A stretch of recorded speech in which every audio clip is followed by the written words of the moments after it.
Arratsaldeon eta placer bada niretzat gaur hemen egotea Zarautzen, mila esker Zarautzon elkarte honi, gonbidapena egiteagatik, eta mila esker bereziki Ane Bustinduiri ere, berak azaldu duen moduan Prospektiker herri honetan sortu zen, 1987 urtean, eta hortaz ere oso harro gaude, eta orduan sortu bazan eta orain arte iritsi balin bada, batez ere da Ane bezalako pertsonek egin zuten lanarengatik, ez?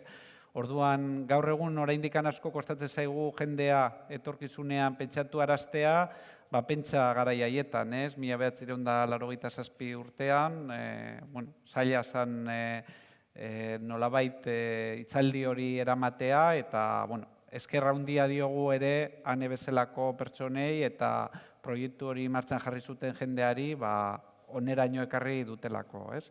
Mila esker. Bueno, pues lo que decía, que es un placer estar hoy aquí, gracias a Zarautzon. Y bueno, pues lo que vengo a contar un poco, más que contar, a mí me gustaría que tuviéramos hoy una especie de diálogo, ¿no? Y un debate, porque creo que estas cosas hay que debatirlas, hay que reflexionarlas y esa es la forma de pensar en el futuro, ¿no? Que alguien nos diga cómo tiene que ser el futuro, sino que nos ayude a pensar cuáles pueden ser los futuros, ¿eh? Además, en el mundo de los futuristas y de la prospectiva siempre hablamos del futuro en plural, porque no hay un solo futuro, sino que hay múltiples futuros y bueno, pues eso también siempre nos abre la puerta a que haya futuros positivos. Y hablando también del futuro del trabajo y la tecnología, yo voy a intentar trasladar un mensaje positivo también, ¿no? Bueno, como decía Ane, estamos hablando del proyecto Millennium. El proyecto Millennium, hoy en día decimos que somos un think tank, pero que no solo somos un think tank o un lugar de pensamiento, sino que somos lo que llamamos una transinstitución, que este es un concepto que también ha definido nuestro director ejecutivo, Jerome Glenn. ¿Por qué habla él de transinstitución? Porque el proyecto Millennium, desde el año 1996, cuando surgió para generar un lugar de reflexión sobre lo que eran los desafíos globales de la humanidad, ¿no? Entonces, no sé si recordaréis que se hablaba un poco de la agenda global, de la primera agenda global, que fue la agenda de los Objetivos de Desarrollo del Milenio. Es una agenda que Naciones Unidas se marcó al año 2015, donde hablaba de reducir la pobreza, de mejorar el acceso a los recursos naturales, reducir la brecha entre ricos y pobres, la brecha entre hombres y mujeres, etcétera, etcétera, ¿no? Y entonces, en ese marco, pues un grupo de futuristas decide ir un poco más allá de establecer unos meros objetivos al año 2015 y toma la decisión de poner en marcha una red de pensamiento porque estaban convencidos de que pues el futuro era algo más complejo que establecer unos objetivos, ¿no? Había realmente unos desafíos que nos tenían que obligar a mirar un poco más allá, ¿no? Y pues surge también con esa idea de la prospectiva, los estudios de futuro, de que el futuro se construye entre todos, y por tanto hay que buscar procesos participativos de reflexión colectiva, no tanto que personas que se consideren más inteligentes que otras sean las que nos digan cuáles son los futuros o cuál es el futuro, sino pues que sea un proceso que construyamos entre todos, ¿no?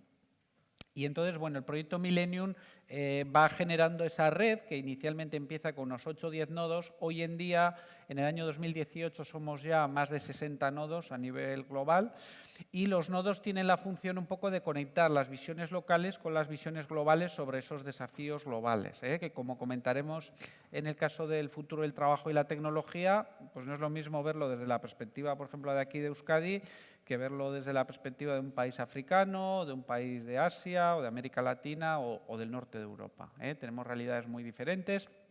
También comentar que el proyecto Millennium, decía antes, surge con esa idea un poco de ser una transinstitución, no solo un think tank, y esa idea es porque plantea una reflexión sobre los desafíos globales, pero también porque trata de buscar una respuesta colectiva. Es decir, esto no solo lo va a resolver Naciones Unidas, no solo lo van a resolver los gobiernos, no solo lo van a resolver las empresas, sino que tiene que ser una actuación conjunta entre todas las partes implicadas, ¿no? Bueno, el proyecto Millennium, como decía antes, genera una reflexión colectiva y global sobre lo que son lo que nosotros llamamos los 15 desafíos globales, que en aquella época, pensad, en el año 1996, era algo muy avanzado, ¿no? Porque bueno, pues habían establecido unas metas al año 2015, pero pensar que hubiera unos desafíos más amplios a más largo plazo, pues era algo que no se hablaba tanto entonces, ¿no? Incluso los propios conceptos de desarrollo sostenible o cambio climático eran todavía temas de los que no se hablaba tanto, ¿no? Entonces, estos son un poco los 15 desafíos globales de los que investigamos y trabajamos en el proyecto Millennium. Estos 15 desafíos globales no surgieron de una ocurrencia. El proyecto Millennium siempre ha trabajado con un rigor de investigación muy importante, utilizando métodos de la prospectiva y los estudios de futuro. Y, de hecho, fue un trabajo de 3 años de análisis el que llevó a la definición de estos 15 desafíos globales, ¿no? Y estos 15 desafíos globales, además, se van actualizando, ¿eh? Todos los años publicamos un informe, como se ve aquí, este es el último, por ejemplo, el estado del futuro, donde analizamos cuál es el estado de esos 15 desafíos globales, en qué está avanzando la humanidad, en qué está mejorando y en qué está empeorando, ¿no? Esto parece una tontería, pero es una herramienta de comunicación y de trasladar un mensaje muy importante para el proyecto Millennium, ¿no? Porque muchas veces tendemos a pensar que todo va mal, y realmente en el mensaje que lanzamos en el proyecto Millennium no estamos de acuerdo con ese mensaje, ¿eh? De hecho, creemos que la humanidad está en el mejor momento de la historia, ¿eh? Si analizamos un poco el número de personas que viven con unos índices de calidad, si analizamos los niveles de pobreza a nivel mundial, si analizamos los niveles de acceso a los recursos, nunca la humanidad ha estado en una situación tan buena como la que está ahora, ¿no? Eso no significa tampoco que todo sea perfecto, lógicamente. Tenemos muchos desafíos y muchos problemas. Por ejemplo, solemos hablar de uno de los desafíos y de una de las paradojas, ¿no? Los niveles de pobreza a nivel mundial. Los niveles de pobreza en estos momentos, según datos de Naciones Unidas, se encuentran en torno a los 800 millones de personas, que se mide a partir del indicador del umbral de personas que viven con menos de $1 al día, ¿no? 800 millones de personas viviendo en la pobreza es un problema terrible. O sea, nadie en este planeta se puede dar por satisfecho con ese dato, ¿no? Pero si comparamos con que hace un par de décadas había en torno a 1.300, 1.400 millones de personas viviendo por debajo de los umbrales de pobreza, podemos decir que en estas 2 últimas décadas ha dado un avance terrible o una mejora terrible en ese ámbito, ¿no?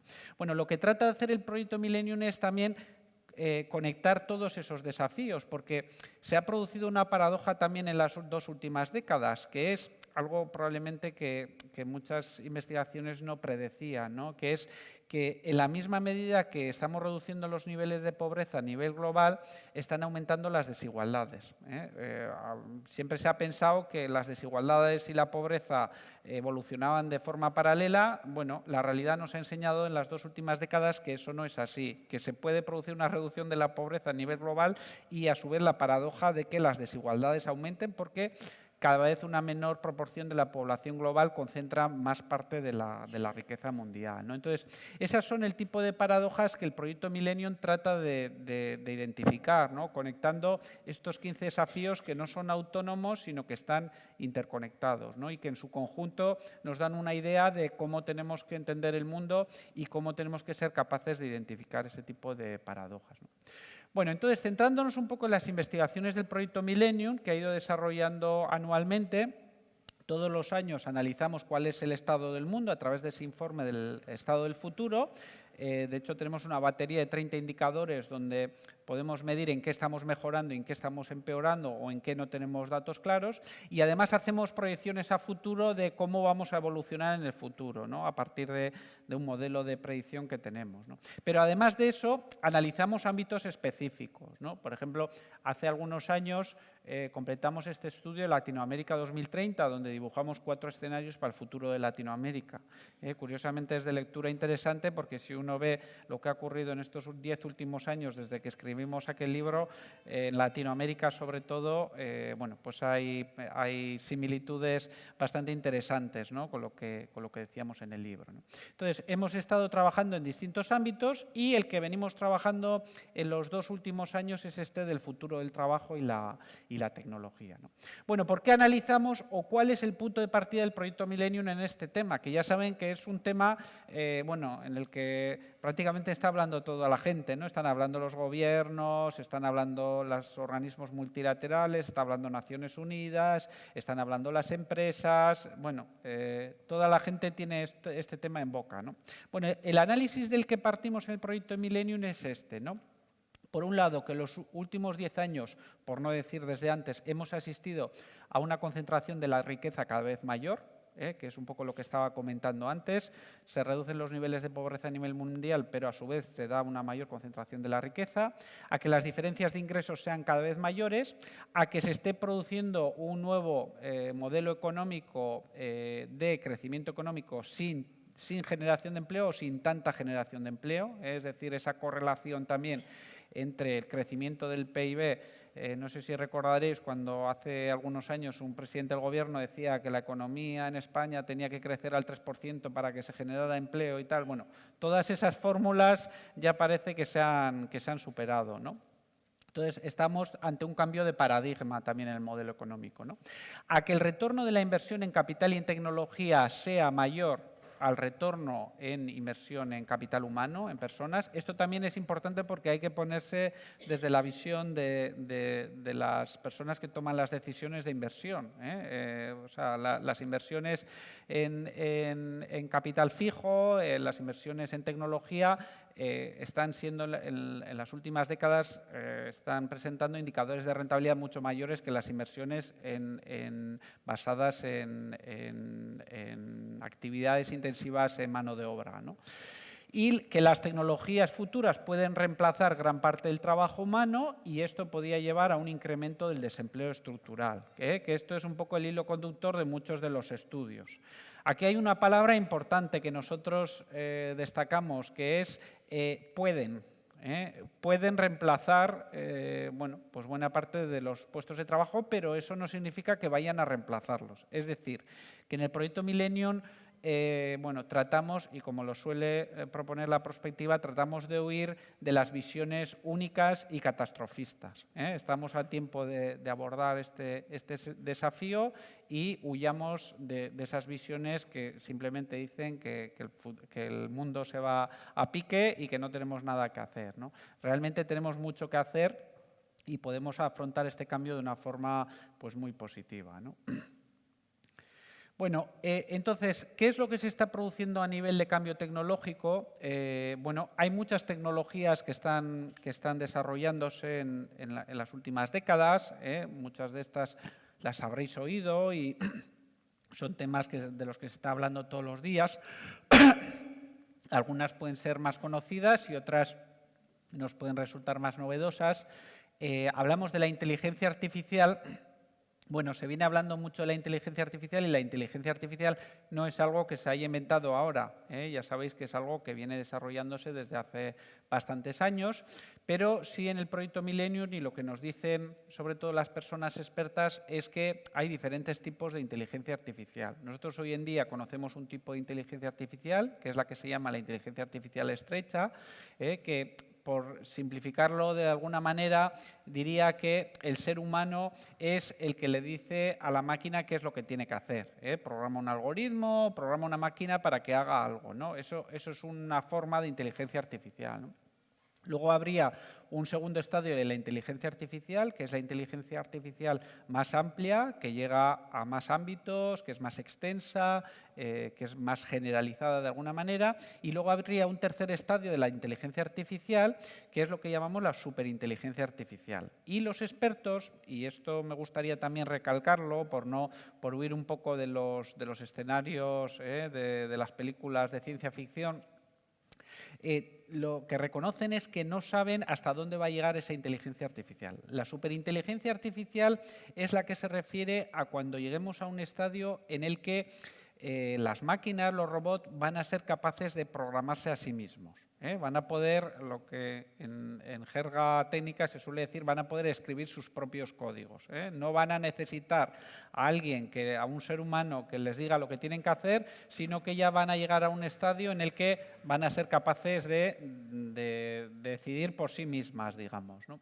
Bueno, insisto en que lo que nos dicen los expertos, y esto lo hemos contrastado bastante, es que no se sabe ni cuándo exactamente se va a llegar a eso, ni qué es lo que va a suponer a nivel generalizado. Pero lo que sí sabemos y lo que sí nos advierten los expertos es que este cambio bueno, pues puede tener unas implicaciones muy importantes y nunca vistas en el ámbito del futuro del trabajo y la tecnología, sobre todo a nivel de posible sustitución de empleo humano por parte de empleo automatizado. También recordamos en el proyecto Millennium que muchas veces esto de la cuarta revolución industrial en la que nos encontramos se habla como si fuera una situación en la que nunca ha estado la humanidad, y eso tampoco es cierto.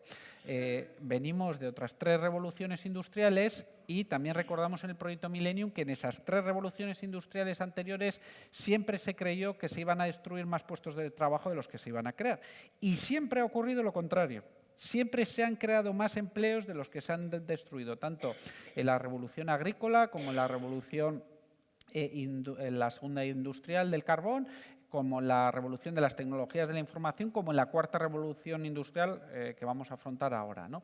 Entonces, ¿por qué ahora podríamos encontrarnos con una situación diferente? ¿Por qué ahora surge esta idea de que estamos amenazados por la robótica, por las máquinas, por el cambio tecnológico? Bueno, fundamentalmente, no voy a decir el miedo, pero el cambio sustancial viene de la velocidad del cambio tecnológico. El cambio tecnológico hasta ahora ha seguido una curva bueno, pues creciente, con una cierta velocidad, pero a partir de ahora bueno, pues vamos a experimentar un aumento de la velocidad en ese cambio tecnológico. Si analizamos, por ejemplo, en tecnologías concretas, cómo se está dando lo que se llama el procesamiento de datos, y si vemos bueno, pues cómo se ha ido produciendo un aumento en la velocidad, en esa capacidad que tienen las máquinas de procesar los datos, veremos que la curva que se sigue sigue una progresión que ya no es lineal, sino que es exponencial, ¿no? Y esto nos lleva a pensar que en las próximas décadas vamos a ver cambios tecnológicos más rápidos de los que se han producido en el pasado.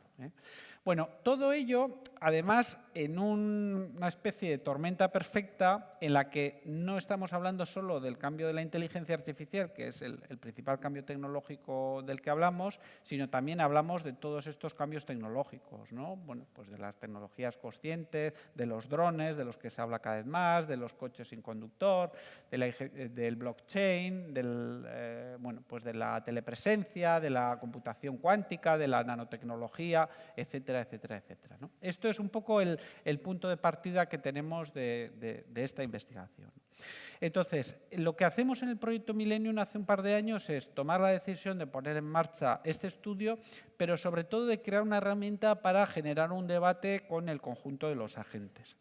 Lo que no se plantea tanto es decir, bueno, pues vamos a hacer un informe en el que decimos cuál es la verdad, como ese que hemos comentado de la Fundación Telefónica, sino vamos a generar un debate a través de unos talleres, a través de unos espacios de diálogo con las partes implicadas para tratar de reflexionar sobre esto y, sobre todo, preparar unas respuestas a cómo tenemos que actuar como sociedad. Entonces, desarrollamos esa investigación documental, también un Delphi que voy a presentar ahora, una encuesta que lanzamos a nivel mundial, esos talleres de diálogo y, finalmente, unos escenarios alternativos al año 2050.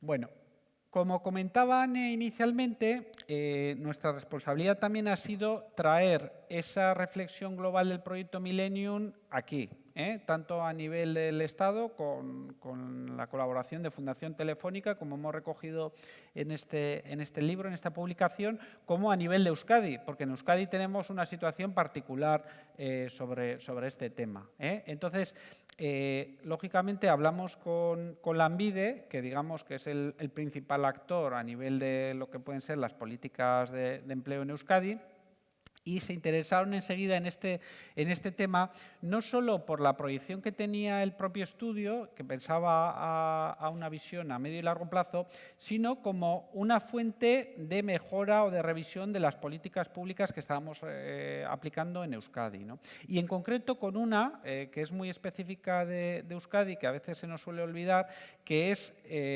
la de la renta de garantía de ingresos. Como ya sabéis, Euskadi tiene un modelo de renta de garantía que ya ha cumplido más de 25 años, que bueno, pues que es muy debatido también aquí, pero que es uno de los pilares, digamos, de nuestra política de cohesión. Y bueno, pues que un estudio global esté, como el del proyecto Millennium, esté vinculando el futuro del trabajo y la tecnología con los modelos, posibles modelos de renta básica universal o de renta de garantía de ingresos, bueno, pues resulta una investigación de interés a Lanbide para que bueno, pues pueda repensar su propio modelo de renta de garantía de ingresos. Como veis, también cambiamos un poco el alcance del horizonte para que no le diera miedo a nadie. En el caso de Euskadi pasamos del año 2050 al año 2030, por ver un poco cuáles son los desafíos y las tareas que tenemos que poner en marcha en este sentido, ¿no?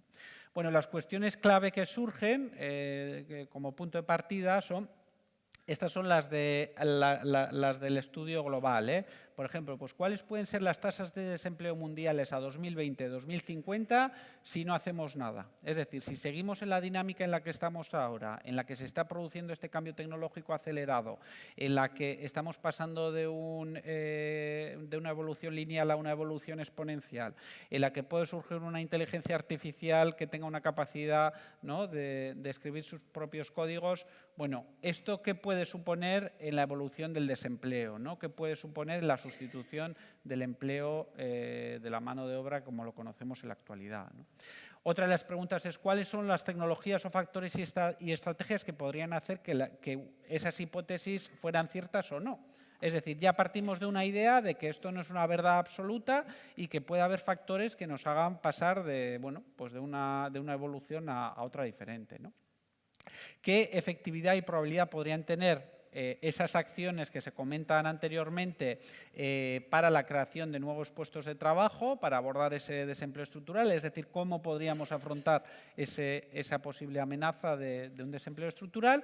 Y luego lo que decía, este es uno de los primeros estudios, el de Millennium, que vincula todo este debate del futuro del trabajo con la idea de poder tener un modelo de ingreso mínimo garantizado a nivel global, que algo en Euskadi no tenemos una renta básica universal, tenemos una renta de garantía de ingresos que además está vinculada, tenemos un modelo específico que está vinculada a la búsqueda activa de empleo, pero tendría sentido que en un futuro en el que se da todo este cambio tecnológico, en el que bueno, pues el futuro del trabajo y la naturaleza del trabajo cambia tanto, hubiera un sistema bueno, pues de renta garantizada para el conjunto de la sociedad. Bueno, lo que hacemos, esas son las preguntas globales y luego bajamos a Euskadi y decimos, bueno, vamos a pensar en Euskadi. Primero, ¿cuál es la valoración del impacto de la tecnología sobre el futuro del trabajo en el propio Euskadi, ¿no? Y sobre todo con una visión al año 2030. Identificar, como se hace a nivel global, cuáles son los factores y estrategias que impactarán positivamente sobre ese futuro del trabajo. Y el diferencial igual en Euskadi es que no solo nos enfocamos en ese futuro del trabajo y la tecnología, sino que también pensamos un poco en cuál puede ser el impacto de la cohesión social. Y ahí lo vinculamos también al modelo de renta de garantía de ingresos. En Euskadi, que como ya sabéis, tenemos un modelo de cohesión social bueno, pues que es bastante singular a nivel global. Ya sabéis que tenemos un índice de igualdad especialmente positivo. Nosotros tenemos un índice de Gini en Euskadi, que es el que mide las diferencias entre bueno, pues entre distintos estratos de ingresos, entre ricos y pobres, por decirlo de alguna manera, que es equivalente al índice de Gini que tiene Suecia. O sea, es uno de los mejores de Europa y uno de los mejores del mundo. Y además digo que es un modelo singular porque ese índice de Gini que tenemos en Euskadi no se basa tanto en un modelo escandinavo de reparto de la riqueza a través de la política fiscal. Nosotros tenemos una presión fiscal en Euskadi que de media es más baja que la media de la Unión Europea, sino que es un modelo de cohesión social y de igualdad que está más basado en un modelo socioeconómico, donde, por ejemplo, la economía social juega un papel muy importante. Tenemos una presencia muy importante en nuestro tejido económico de las cooperativas o de las empresas de inserción, las empresas de economía social. Y además tenemos ciertos mecanismos como el modelo de renta de garantía de ingresos que también juega un papel importante a la hora de buscar esos niveles de cohesión en lo que es el tejido productivo. Entonces, queríamos que todo esto también fuera digamos, un laboratorio de investigación para pensar bueno, cómo tenemos que repensar el modelo de cohesión social en Euskadi en ese nuevo futuro del trabajo y la tecnología. Bueno, esta es la encuesta que lanzamos a nivel global, en la que participan en la primera ronda participaron unas 300 personas, expertos y expertas en distintos ámbitos. Bueno, no tiene una representación muestral, ya sabéis que las encuestas Delphi no tienen por qué tenerla. Es más importante que las personas que participen sean realmente expertas que no que tengan una representación de lo que es, bueno, pues un universo concreto, no es como una encuesta sociológica habitual, ¿no? Y luego lo que sí buscábamos era también pues una cierta procedencia profesional y académica bueno, pues más variada, también por parte de edades. Y en el caso de Euskadi, eso era la Delphi, la encuesta, digamos, que lanzamos a nivel global. En el caso de Euskadi lo que hicimos fue hacer un trabajo, digamos, de mayor cercanía. Lo que hicimos fue desarrollar unas entrevistas Delphi con personas expertas, en torno a 30 personas de distintos ámbitos y procedencias, para que bueno, pues nos dijeran cómo ven en concreto el futuro del trabajo y la tecnología en Euskadi, ¿no? Bueno, las consideraciones previas a esa investigación Delphi eran que, bueno, es verdad que la investigación en Euskadi estaba condicionada por un horizonte temporal diferente. En Euskadi trabajamos con el año 2030, en el caso de Millennium Global se trabajó con el horizonte de 2050. Esto es relevante porque hay tecnologías, cuando preguntamos sobre qué impacto va a tener la tecnología A o la tecnología B, hay tecnologías que realmente se van a acelerar más en el periodo entre el 30 y el 50. Entonces, si trabajamos con un horizonte del 30, esas tecnologías, bueno, como se vio después, eran menos valoradas por parte de los expertos en Euskadi en comparación a la valoración que se les daba a nivel global, ¿no? Pero bueno, es el horizonte que consensuamos porque nos pareció una forma más adecuada de trabajar en el caso de Euskadi, ¿no? En las respuestas se da una desviación considerable con relación a la importancia de los diferentes factores contemplados, es decir, en las entrevistas que realizamos en Euskadi no hubo respuestas totalmente consensuadas sobre los factores en los que tenemos que incidir a la hora de producir ese cambio. Hubo bastantes divergencias, ¿no? Y tampoco tampoco se produjo tanto consenso en cuanto a las estrategias de máxima efectividad para desarrollar un mercado de trabajo positivo. Entonces hubo, digamos, bastantes divergencias, ¿no? Esto sería el resultado que obtuvimos a nivel global en el primer Delphi que se desarrolló, creo que fue hace 2 años, a nivel mundial.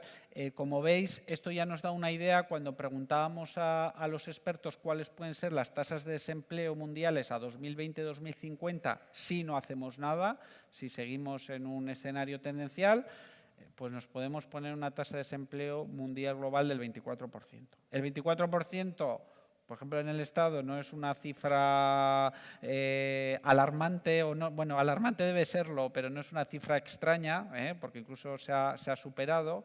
En Euskadi yo creo que incluso alguna vez también. pero bueno, a nivel global, esto hay países donde se produciría una revolución seguro. Hay países donde el acceso al desempleo, donde no existe un sistema de bienestar y de apoyo, si no hay empleo, la gente está en la calle y en la miseria. Entonces, estas cifras realmente, que el desempleo global aumentara en ese escenario hasta el 24%, sería realmente preocupante y bueno, reflejo de una crisis global, ¿no? También, desglosando un poco estos datos por zonas geográficas, por género, por el nivel de conocimiento con la inteligencia artificial, bueno, todos los desgloses que hagamos nos llevan a lo mismo, a decir que si no hacemos nada, el desempleo global va a aumentar de forma muy preocupante, ¿no? Bueno, y esto bajado a Euskadi genera otro tipo de reflexiones y que es un poco también el papel que tenemos que jugar en el proyecto Millennium. Partimos de esa visión global, pero luego tenemos que bajar a la realidad de Euskadi. Y en Euskadi hay algo que a nadie se nos escapa, que tenemos una demografía bueno, pues, bastante particular y bastante diferente a la del resto del mundo. Tenemos una demografía, como bien sabéis, de las más envejecidas del mundo, con unas tasas de natalidad bajísimas, con un proceso de envejecimiento totalmente acelerado. Bueno, este mismo año, hace unos pocos meses, el Eustat ha publicado la actualización de los 6 escenarios que diseña al año 2060. El Eustat suele hacer proyecciones a largo plazo. En esos 6 escenarios, el Eustat hace una combinación de lo que es la evolución demográfica y lo que es la tasa de crecimiento natural, es decir, comparar defunciones y nacimientos, y la tasa migratoria, digamos, ¿no? Cuántas personas vienen y cuántas personas se van. Bueno, incluyendo todos esos componentes, hace 6 escenarios, ¿no? En unos con más factor migratorio, en otros con menos factor migratorio, en algunos le da más importancia o hace una hipótesis de mayor crecimiento de la tasa de natalidad o menos. Bueno, la conclusión es que en los 6 escenarios, solo en 2, si no me equivoco, la población a 2060 crece algo, y en los 6, incluso en el mejor de los escenarios, en todos siempre la población ocupada disminuye. Es decir, que estamos en una situación en Euskadi donde nuestra población en edad de trabajar va a disminuir en todos los escenarios. Haya más inmigración, haya menos. O sea, ya tenemos un perfil demográfico muy determinado de cara al futuro. Y esto es importante tenerlo en cuenta a la hora de pensar en el mercado de trabajo de Euskadi del futuro, ¿no? Donde, digamos, por decirlo de una forma suave, no vamos a tener la presión demográfica para afrontar esta sustitución de la mano de obra. Ahí vamos a tener, por decirlo entre comillas, una pequeña ayuda para afrontar este cambio tecnológico, ¿no? Bueno, esta hipótesis que teníamos es algo que nos confirman las expertas y los expertos que participaron en este Delphi.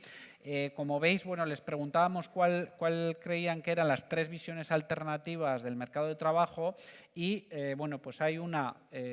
bueno, esto lo realizamos hace año y medio. Ya sabéis que el mercado de trabajo ha mejorado bastante en este año y medio, pero entonces hablábamos de una pesimista de en torno a mantenernos o bajar de los 900.000 ocupados en el año 2030, en caso de que se produzca una crisis, de que el cambio tecnológico sustituya muchos empleos, de que no seamos capaces de afrontar ese cambio. Tendríamos un escenario neutral donde incluso la población ocupada aumentaría algo, porque bueno, pues solo por el reemplazo y, bueno, y por una perspectiva de crecimiento en la próxima década, esa población aumentaría. E incluso tendríamos un escenario optimista en el que nos llevaría a volver a una población ocupada de en torno a 1 millón de personas, que esas cifras son un poco las que han sido el máximo en el que se ha encontrado Euskadi históricamente. Es decir, datos de desempleo en el peor de los escenarios en torno al 14,7% y en el mejor de los escenarios ya andaríamos entre el 8 y el 5%. Esto lo preguntamos hace año y medio. Bueno, en Guipúzcoa, el último dato que hemos conocido, ya estamos en torno al 7% de desempleo. Entonces, tampoco… igual vamos a superar esto y lo vamos a superar antes de lo que nos pensamos. A nivel de Euskadi, estamos en torno al 9% de desempleo en este momento. Bueno, lo que nos decían los expertos es que aproximadamente la mitad coinciden con las hipótesis de que un mayor desarrollo tecnológico puede sustituir empleo en el futuro. Eso se reconoce. La gran mayoría coinciden en esa hipótesis. Pero no hay que olvidar el factor demográfico en el caso de Euskadi. Oportunidades que la demanda de sustitución generará en nuestro entorno, pues se habla en torno a 190.000 personas que habrá que sustituir en el mercado de trabajo solo por el tema demográfico, solo por el tema de las jubilaciones de las personas. Tenemos una población ocupada con una edad ya bastante avanzada y de aquí al año 2030 vamos a tener que sustituir a muchas de las personas que están en el mercado de trabajo ahora. Es decir, que aunque haya un riesgo de que la tecnología sustituya parte del empleo, bueno, en Euskadi vamos a tener que renovar a muchas de las personas que están trabajando ahora, ¿no? Y luego, en ambas corrientes de opinión, donde no había acuerdo, se observa el riesgo de un posible mercado de trabajo dual y el desafío de un trabajo futuro que incluya a todas las personas. Es decir, que aunque en el dato macro, Euskadi, yo diría que cuenta con una situación favorable de partida, porque, digamos, el cambio demográfico, y esto entre comillas, como decía antes, nos ayuda a afrontar ese avance tecnológico.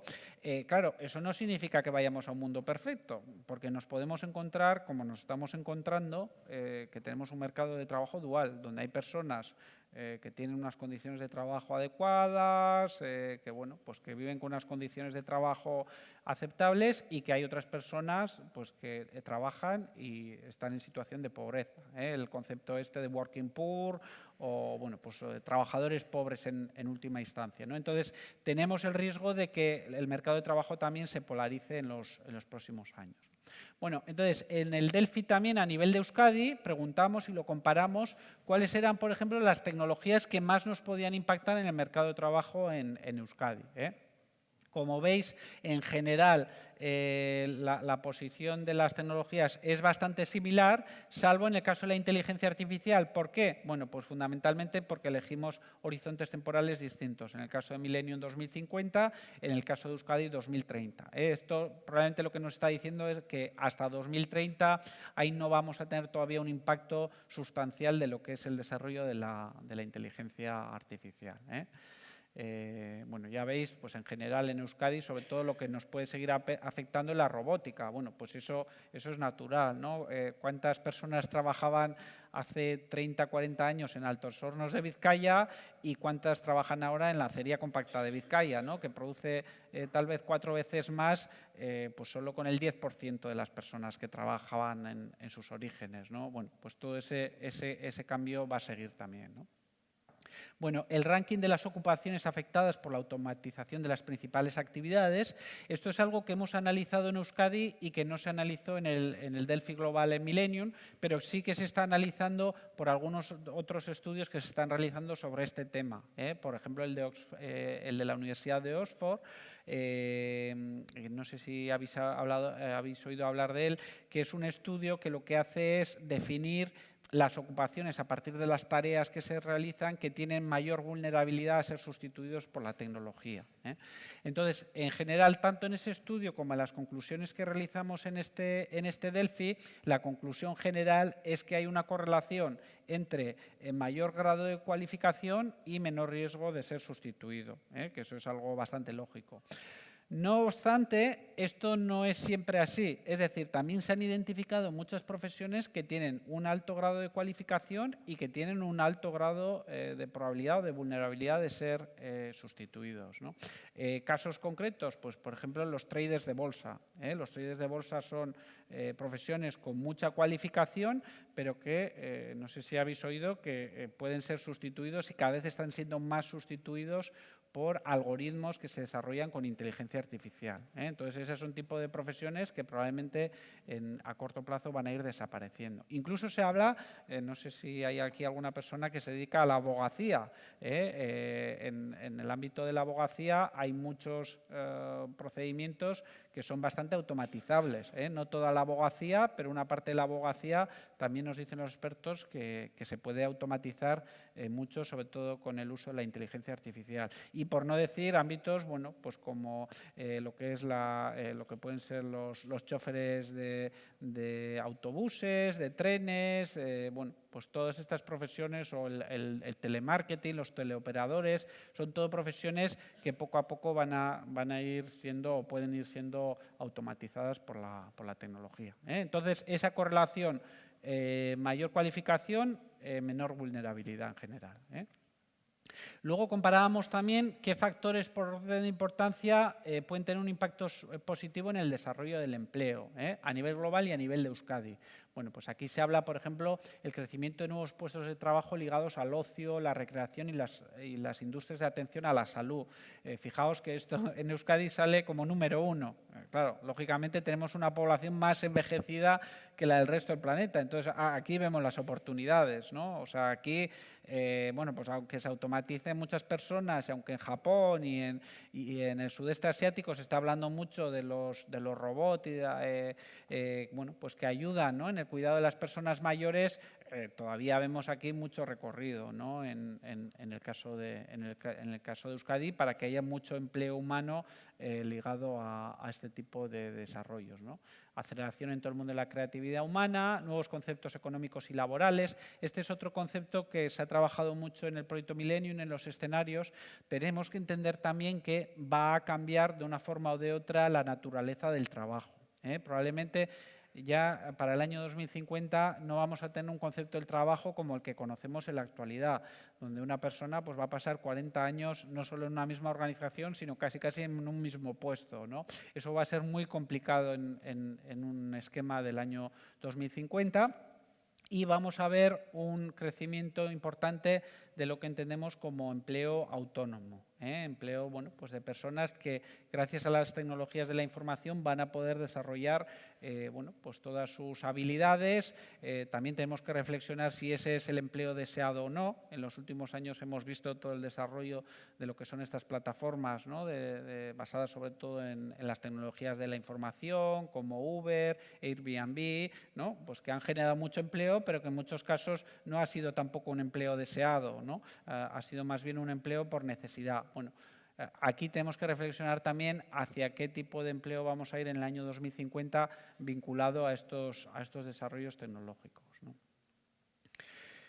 Bueno, y luego también qué estrategias bueno, pueden tener un impacto positivo sobre el empleo, es decir, que vayamos pensando ya en qué tipo de actuaciones tenemos que poner en marcha para abordar este cambio tecnológico, ¿no? Por supuesto, se habla en el caso de Euskadi de hacer, bueno, pues de utilizar herramientas de la inteligencia individual y colectiva para buscar lo que pueden ser las prioridades de país, los programas de atracción y de retención de talento, bueno, pues los programas de innovación, bueno, pues todo este tipo de estrategias hacia la innovación, hacia la generación de oportunidades de empleo de alta cualificación, son las estrategias que tenemos que buscar para tratar de afrontar este cambio tecnológico, ¿no?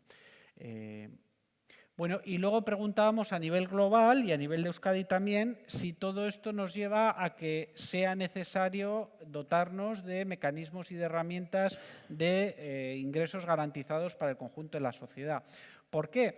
Porque vemos que el cambio tecnológico va a generar un desempleo que va a ser más estructural del que conocemos hasta ahora. Es decir, una persona que se ha dedicado media parte de su vida a conducir un autobús, bueno, pues cuando se ha desplazado por un autobús autónomo, bueno, pues que esta persona se recicle y que se pueda reincorporar al mercado de trabajo, tal vez se va a alargar más de lo que estamos habituados ahora, ¿no? Pensemos también que nuestro sistema de bienestar social está pensado en un esquema de las claves del siglo pasado, donde hoy en día, ¿no?, por ejemplo, con los sistemas de prestación de desempleo, a nivel del Estado hay un máximo de 2 años, ¿no?, para cobrar esas prestaciones de desempleo. Bueno, eso tiene sentido en este esquema de futuro de cambio tecnológico acelerado en el que muchas personas se pueden crear, digamos, fuera del mercado de trabajo, o pueden quedarse de una forma más continua, no como ocurría antes, que el sistema estaba pensado en situaciones más particulares. Eso todo nos lleva a tener que repensar el propio sistema de bienestar y de protección social, ¿no? Seguramente vamos a tener que necesitar una red, ¿no? Mucho más amplia, que llegue a una población más extensa y que sea mucho más flexible, que no tenga esos periodos tan marcados, sino que bueno, pues las personas trabajen, se inserten en el mercado laboral un tiempo, luego salgan de él, etcétera, etcétera, ¿no? Vamos a tener que, digamos, cubrir toda esa irregularidad en la participación en el mercado de trabajo. Y eso es confirmado también por los expertos, la necesidad de una renta de garantía de ingresos, entre absolutamente necesaria y muy importante, pues ya supera la mitad de las personas que participaban en la encuesta, ¿no?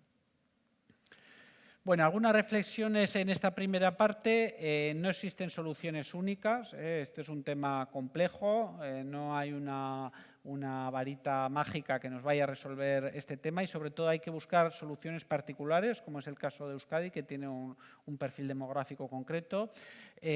Bueno, tampoco hay consenso entre las personas que han participado tanto en la Delphi Global como en la Delphi en Euskadi sobre qué tipo de respuestas hay que tomar o sobre lo que va a ocurrir, o sea que es un tema en el que tenemos que seguir reflexionando.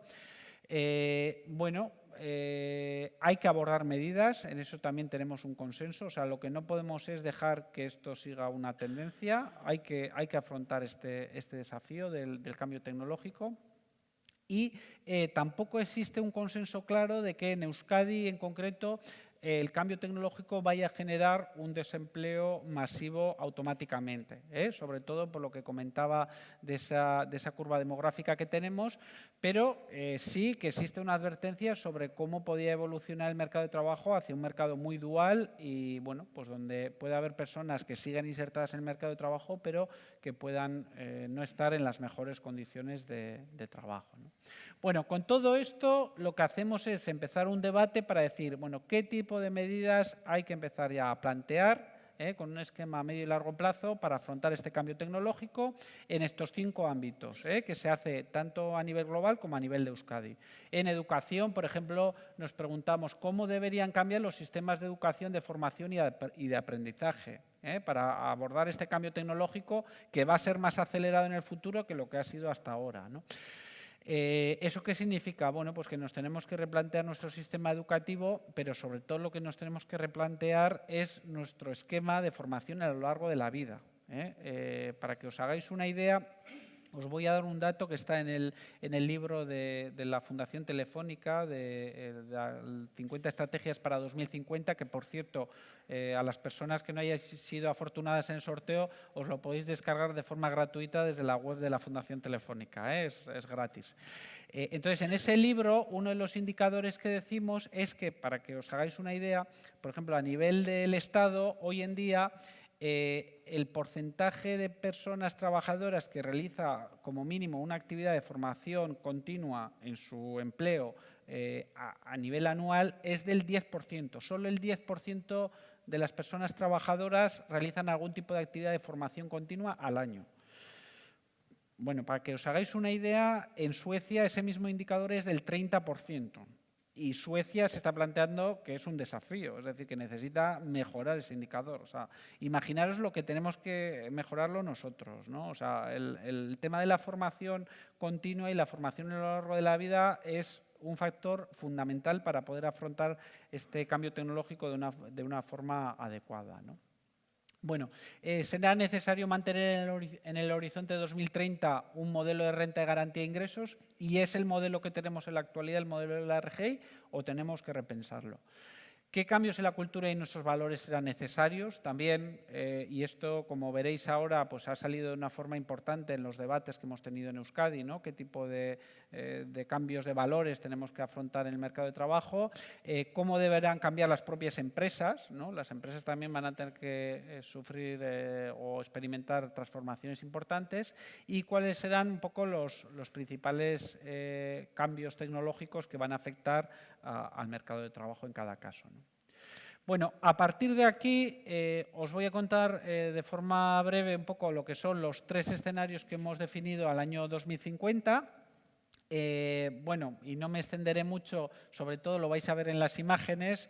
Los 3 escenarios que tenemos definidos en el proyecto Millennium a nivel global nos dicen que, por un lado, tenemos un escenario inicial que hemos llamado es complicado, una mezcla de todo. Este es un escenario, el escenario tendencial o business as usual, que significa que fundamentalmente no hacemos mucho, no nos anticipamos mucho a este cambio tecnológico, nos dejamos llevar y esto nos lleva a una situación pues bastante complicada, donde, como veis, ahí hay una especie de robot, ¿no?, que está esperando al tren y ya se ha producido una sustitución muy importante del trabajo humano por el trabajo automatizado, el trabajo de los robots, ¿no? Los países, los gobiernos, las empresas no han sido capaces de anticipar este cambio y se produce esa situación, digamos, de crisis social en la que bueno, pues buena parte del empleo humano es sustituido por el trabajo tecnológico, ¿no? Bueno, habría un segundo escenario que es todavía peor, que es si ocurre un cambio más acelerado del que tenemos previsto. Esto todavía se podría acelerar más, se podría dar un desarrollo de la inteligencia artificial más anticipado del que los expertos conocen en la actualidad, y todo esto nos podría llevar a esta situación donde, no sé si veis desde lejos, bueno, pues una serie de personas huyen desesperadas de unos países a otros por todo el tema del empleo, por buscar trabajo, ¿no? Bueno, esto crea crisis migratorias, crisis sociales. Bueno, pues como se dice en el título, un escenario sería desesperación futura total. Este cambio no se anticipa para nada, no se toman las medidas y además las que se toman son equivocadas. Lo que hacen es aumentar las diferencias bueno, pues entre las diferentes clases, la brecha de ingresos, genera un desempleo estructural y una situación de crisis global, ¿no? Y tenemos un tercer escenario, que eso es un poco lo que nos diferencia en el proyecto Millennium, positivo, de futuro, de cambio, de transformación, que le hemos llamado si los humanos fueran libres, la economía de la autorrealización, donde el futuro del sistema económico se basa en las capacidades que tenemos los seres humanos para aprender y para mejorar. Bueno, en este escenario, tercer escenario, que sería un escenario en el que mejor afrontamos este cambio tecnológico, realmente somos capaces de afrontar ese cambio a través de grandes transformaciones que tenemos que hacer en el sistema educativo, en las empresas, en el mercado de trabajo, en los valores, en la cultura, en los contenidos.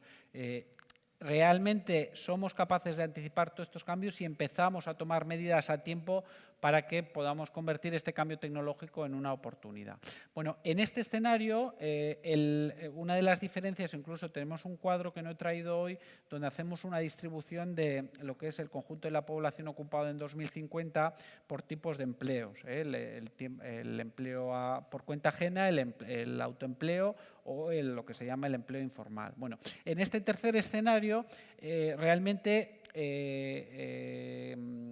adquiere mucha importancia y mucho peso el autoempleo, pero no en un autoempleo como el que conocemos hoy en día, ¿no?, de las personas autónomas, sino un autoempleo basado en esos desarrollos tecnológicos, un autoempleo que es autónomo por un lado, pero por otro lado es conectado al resto de la humanidad, ¿no? Entonces, nos encontramos en un escenario en el que las personas pues, pueden trabajar, por ejemplo, en sus casas, pueden aprovechar un poco todos esos desarrollos de sus capacidades propias, ¿no?, que no solo bueno, pues son las propias que les ha dado la naturaleza, sino que además conseguimos lo que ahora los expertos hablan de las capacidades aumentadas, es decir, que utilicemos la tecnología para aumentar las capacidades de los seres humanos. De esto también se está hablando mucho en un horizonte del año 2050, que la tecnología se lleve por ese lado positivo y que podamos conseguir que, bueno, pues si tenemos algunas capacidades y si además utilizamos la tecnología para mejorarlas, seamos capaces de competir con la tecnología artificial, ¿no? En este esquema incluso hablamos de que puedan surgir, aunque a algunos les resulte algo de ciencia ficción, pero una especie de avatares de los seres humanos, no sé si habéis visto la película esa, que sean un poco réplicas nuestras que nos ayuden a hacer el trabajo. Es decir, que no nos dediquemos simplemente a trabajar para subsistir, como lo conocemos en la actualidad, sino que nos dediquemos también a trabajar, bueno, pues para desarrollar nuestras propias capacidades y nuestras propias habilidades. habilidades, ¿no? Y que la tecnología pueda generar bueno, pues beneficios de los que nos podamos beneficiar todas y todos y que mejore nuestra propia situación. Estos escenarios los podéis leer también en la página web. Bueno, al final en los escenarios no se trata de acertar, se trata de que nos dé una idea de cuáles son los futuros que pueden ocurrir para que tengamos claro qué es lo que tenemos que hacer para ir hacia una visión y evitar la que menos nos gusta, ¿no? Bueno, estos son un poco los talleres que estamos desarrollando a nivel global, también en Euskadi, los que hemos hecho a nivel del Estado, en diferentes países, incluso otros que ya están en marcha. Y para terminar os voy a contar un poco, bueno, pues las estrategias que estamos barajando en los talleres que hemos ido realizando en el caso de Euskadi, con el apoyo de Lanbide, y que han ido definiendo un poco pues una serie de estrategias en distintos ámbitos, que no las decimos nosotros, no las dice Prospectiker, sino que las han dicho pues representantes del mundo educativo, del mundo de la ciencia y tecnología, incluso representantes de trabajadores autónomos, de empresas, de sindicatos, de distintos niveles de gobierno, etcétera, etcétera, ¿no? Bueno, no voy a leer todas las estrategias, pero esta es una primera agenda de lo que se está planteando en Euskadi y lo que hemos trasladado al Gobierno, ¿no? Bueno, ya veis un poco toda esa idea de desarrollar una educación capaz de empoderar a las personas, tenemos que entender que en el futuro las personas se van a tener que diferenciar más de las máquinas, van a tener que tener más capacidades o capacidades similares a las que tienen las máquinas, ¿no? Entonces, tenemos que ser capaces de reeducar a esas personas y de hacerlas, bueno, pues tan capaces como esas tecnologías, ¿no? Trabajar en competencias emprendedoras, en el ámbito de las TICs, por ejemplo, bueno, pues en todo el tema de la comunicación, impulsar las competencias en valores también, no olvidarnos de la ética, de los valores, el ser humano tiene que mantener un poco esos criterios, ¿no? Potenciar las enseñanzas híbridas, las STEM, ya sabéis que son la ciencia, tecnología, ingeniería y matemáticas, no solo esas STEM de las que tanto se habla ahora, pero también de los ámbitos sociales y de la economía.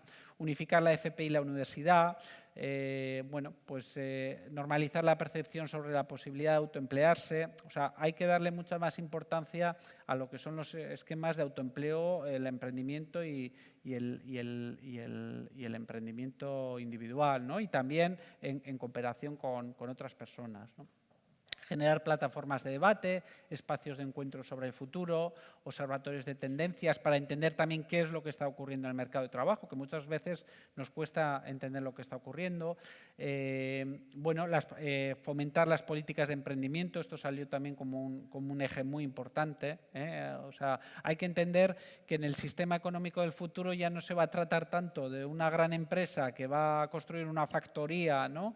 Y que va a generar pues, una serie de cientos o miles de puestos de trabajo como ocurría en el pasado, sino que vamos a tener que generar un empleo pues, mucho más atomizado y que bueno, lo que se trata es de que ese empleo esté en conexión, ¿no? Que sean personas que desarrollen sus capacidades, pero que a su vez estén conectadas con otras personas, ¿no?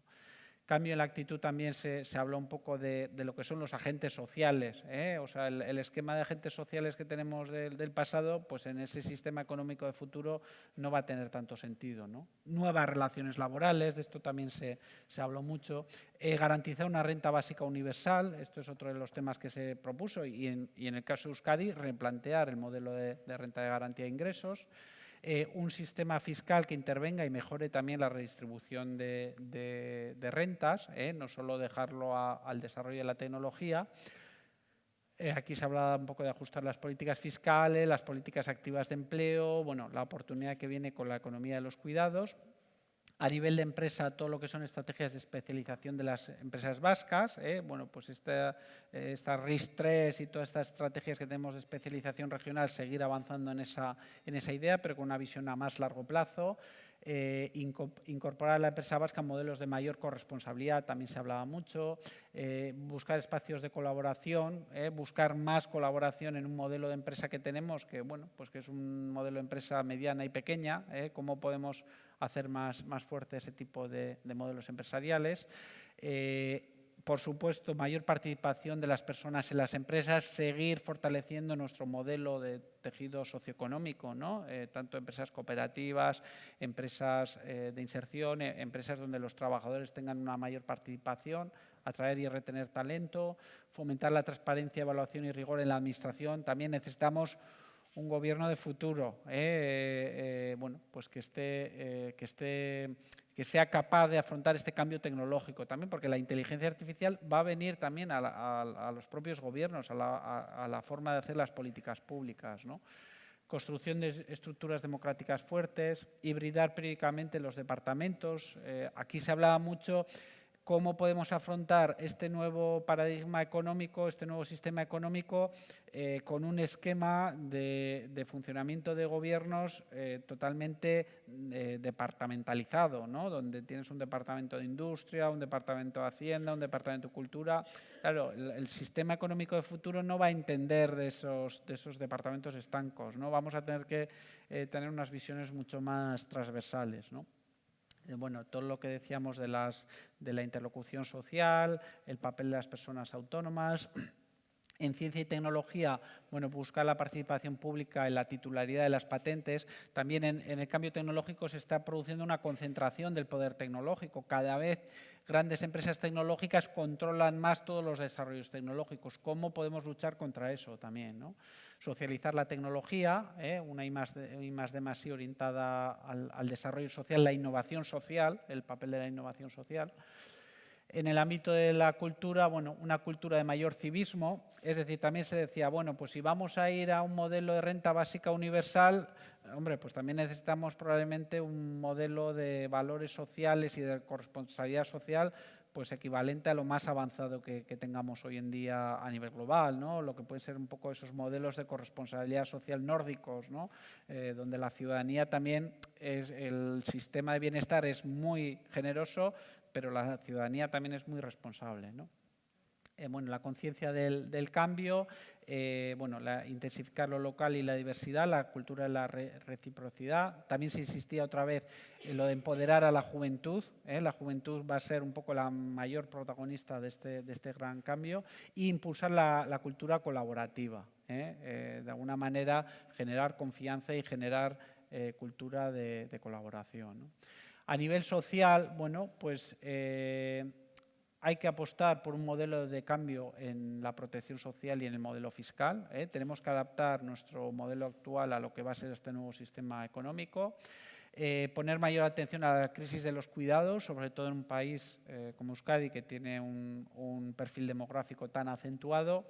Crear un servicio social atendiendo a todas las épocas de la vida, infancia, época adulta, vejez, es decir, pues en estos momentos, por ejemplo, nos hemos centrado mucho en lo que son las personas mayores.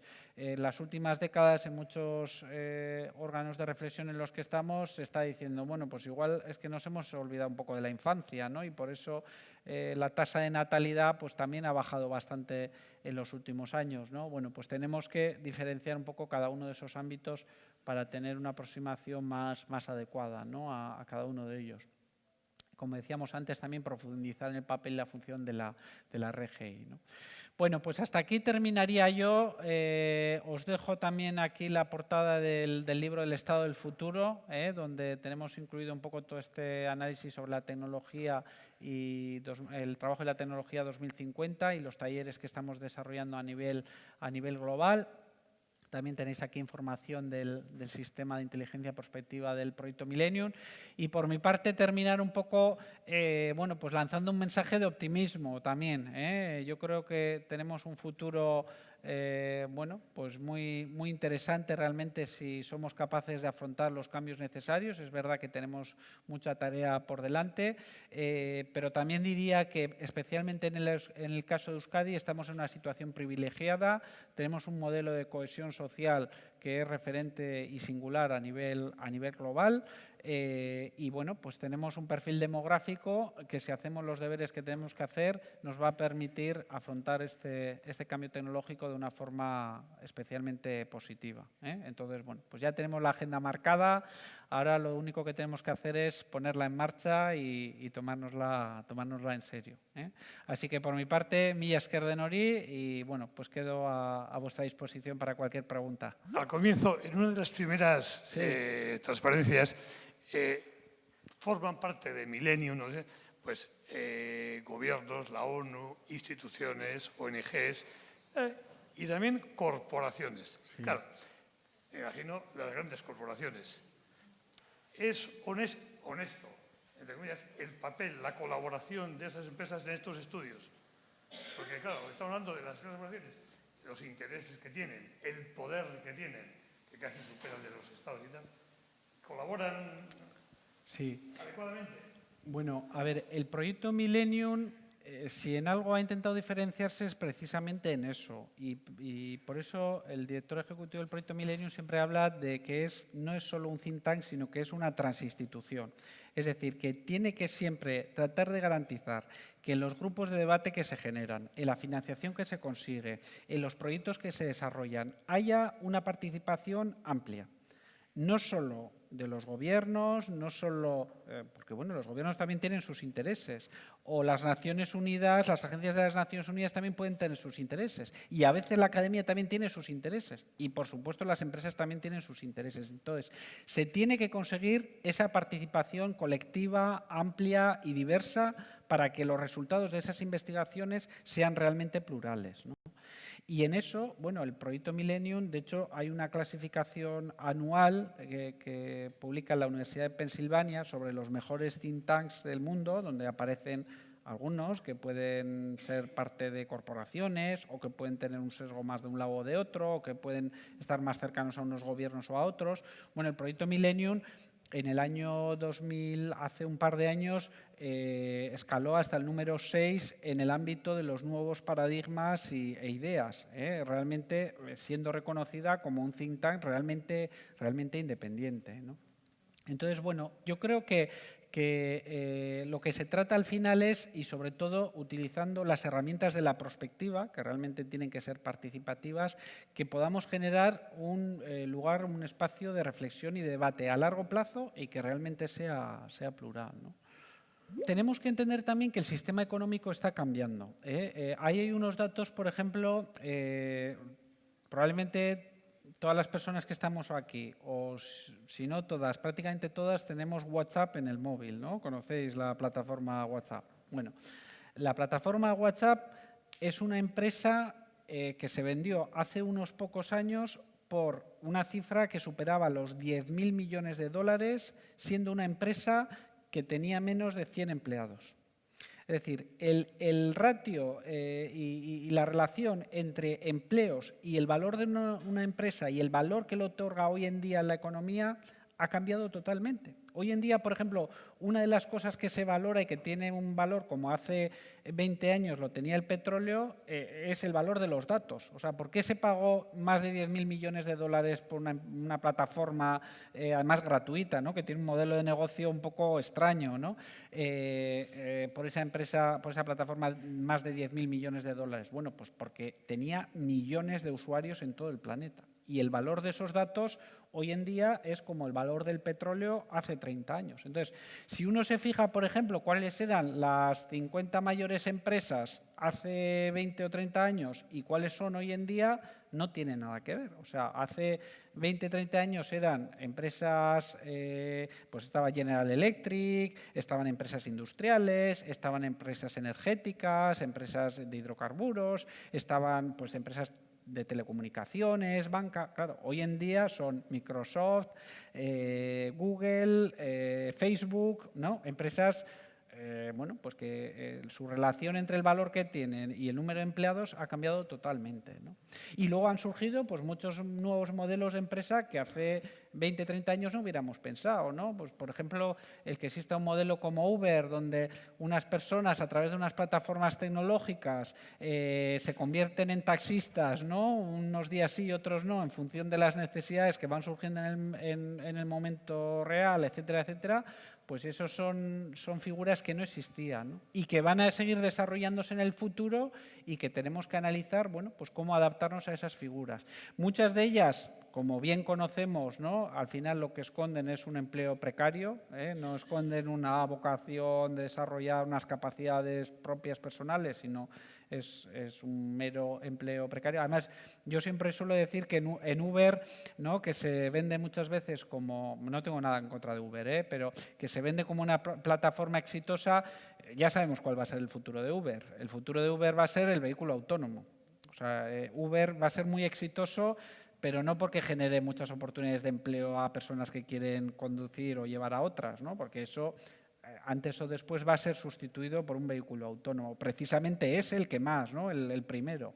Entonces, bueno, pues esas realidades están ahí y tenemos que analizar cómo nos pueden impactar. Enfrentarnos a los cambios tecnológicos puede ser un poco frustrante.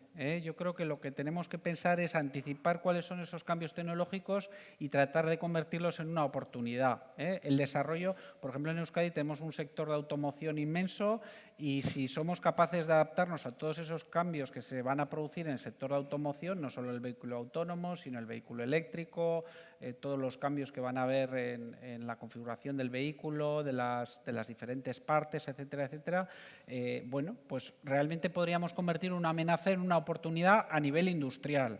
Eso ya para empezar, ¿no?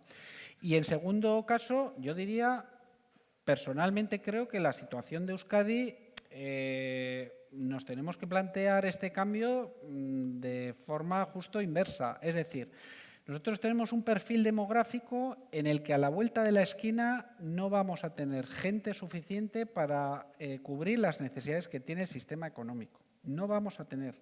O sea, el perfil demográfico que tenemos va para abajo en todos los escenarios. Y yo creo que incluso va a haber muchas profesiones que vamos a tener que automatizar, porque es que no va a haber gente. No va a haber gente suficiente para trabajar en distintos ámbitos.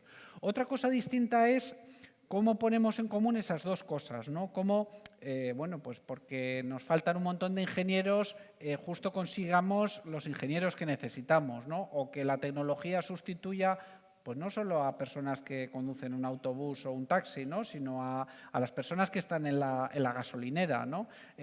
Bueno, pues cómo conseguimos que esas personas que se ven desplazadas las podamos reconvertir a donde necesitamos esas otras personas. Claro, ¿qué es fundamental para eso? Que tengamos un sistema educativo muy avanzado, que tengamos un sistema de reciclaje de las personas, vamos, que no tenga nada que ver con el que tenemos ahora. O sea, vamos a tener que reciclar a mucha gente, ¿no? Como resultado de ese cambio tecnológico.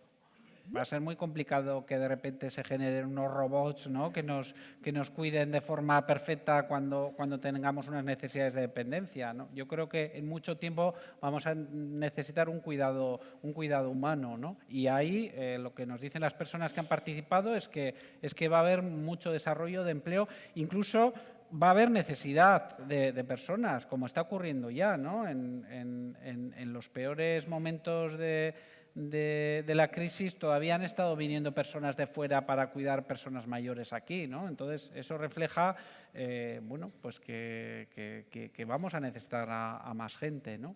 Entonces, por eso vuelvo a insistir, o sea, la clave está en que seamos capaces de integrar todo ese cambio, y que sabiendo que tenemos una población ocupada limitada y que vamos a seguir teniéndola, pues que seamos capaces un poco de poner mecanismos en marcha para bueno, pues afrontar todo ese reciclaje y todas esas migraciones profesionales de las personas, ¿no?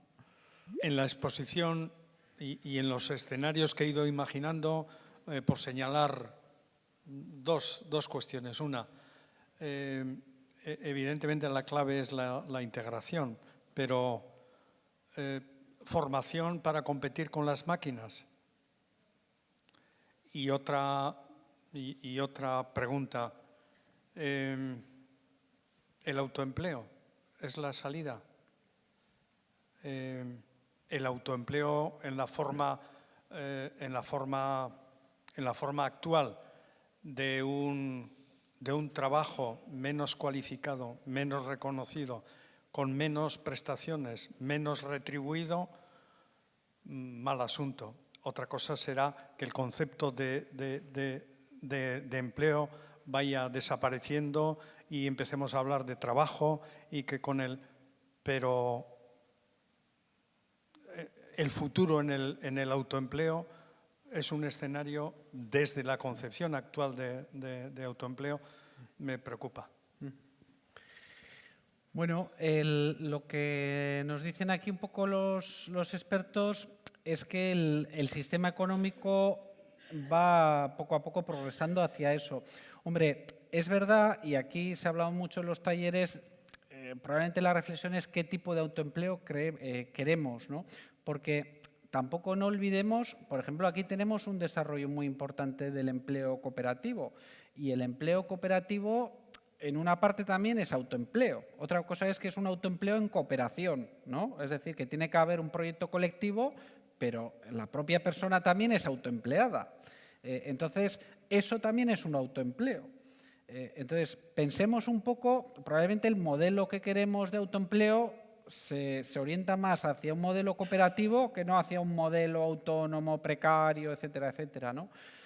Pero lo que sí nos dice la evolución del sistema económico es que poco a poco vamos a ir migrando más hacia ese concepto, ¿no? Sí, tanto en los talleres aquí como en los talleres que desarrollamos en Madrid, la mayoría de los participantes insistían en esa idea de que se generaran mecanismos de cooperación entre las propias personas autoempleadas. Es decir, si por ejemplo va a haber personas que se dediquen a trabajar por proyectos, o el concepto de freelance, de personas autónomas, bueno, pues que no sean personas que cuando no tienen trabajo se quedan bueno, pues en la calle, digamos, ¿no?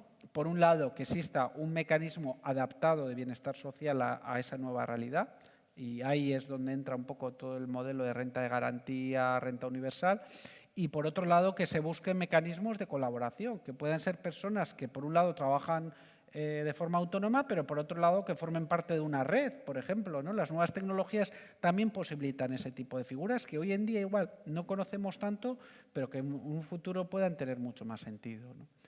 Porque lo que sí vemos es que va a ser muy complicado, por ejemplo, que en un empleo industrial, ¿no?, que es el empleo que tenemos más idealizado, pues que se generen grandes contingentes de empleo en los próximos años. O sea, si se hacen grandes inversiones, el ratio de inversión con la participación de una persona va a ser mucho más bajo que el que tenemos hoy en día, ¿no? Entonces, de eso también tenemos que ser conscientes, ¿no?